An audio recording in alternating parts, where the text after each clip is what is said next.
Hello, my name is Benjamin Hart. I'm an American attorney and the Managing Director of Integrity Legal here in Bangkok, Thailand. As the title of this video suggests, we're discussing the acting Thai Prime Minister, and there's been news reports about the attempt to dissolve the House. I've talked about it at length. The Council of State here in Thailand has stated that an acting Prime Minister, a caretaker Prime Minister, is not legally allowed to request, or if you will, to try to trigger dissolution of the parliament here in Thailand.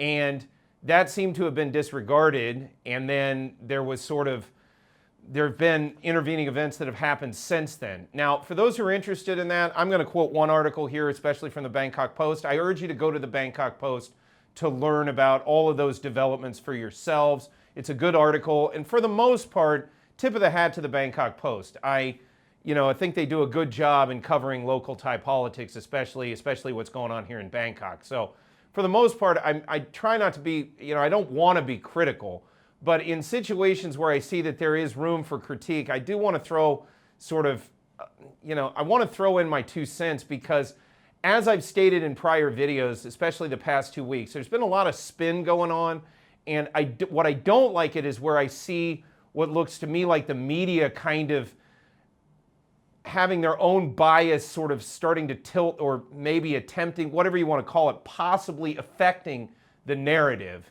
when it's not really warranted. And the whole point of this I'll get to here in a moment. Let me quote this article directly, and I urge again those who are watching this video, go check out that article in detail for your own edification.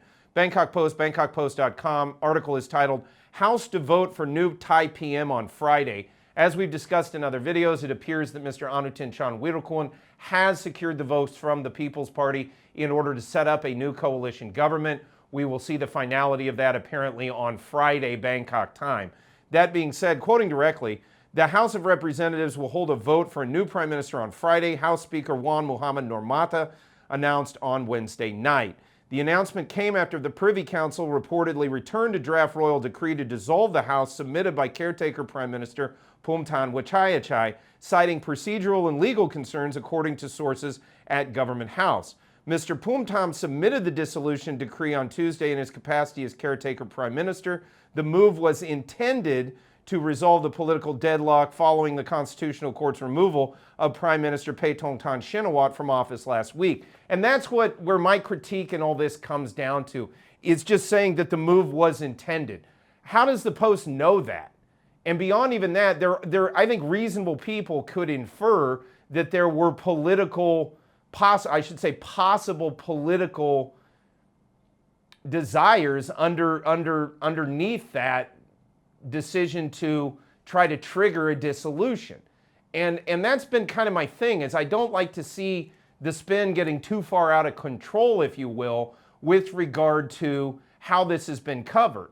Again, as we've discussed in other videos at length, the Council of State itself, the office, and somebody from the Office of Prime Minister have said, you can't, an opinion's been issued and said, look, an acting Prime Minister, a caretaker Prime Minister, cannot trigger a dissolution of the House, because ultimately Mr. Phumtham was not elected to be the Prime Minister. He's not on the slate of the possible prime ministerial candidates. He's just acting in a caretaker capacity, and in fact, he's a placeholder. He's not the Prime Minister. That's why he's called the acting Prime Minister or the caretaker Prime Minister, because he's different than the Prime Minister itself. So again, but my biggest issue is, how can intent be attributed? Now, if the Post had said the alleged intent or the supposed intent or something like this, or the apparent intent, and I'm not trying to get semantically critical here, but this stuff matters, especially in light of the fact that this is a pretty big deal going on over here. And these little kind of turns of phrase can have an impact on how people view these things, especially the English language community, who are sort of viewing this from outside and have to view this stuff through the prism of the media that's covering it. So the point I'm trying to make is, again, I'm not trying to be overly critical of the Bangkok Post. This may have just been sort of, kind of an oversight while writing this out. It may not have been intentional whatsoever. But, I don't think we can attribute anyone's intent on this thing just sort of stating it as a matter of fact. Probably better to, state that, well, the apparent intent, etc. That being said, I think it was important to provide some nuance on this with regard to the overall coverage, again, because of the import of these circumstances as they're evolving.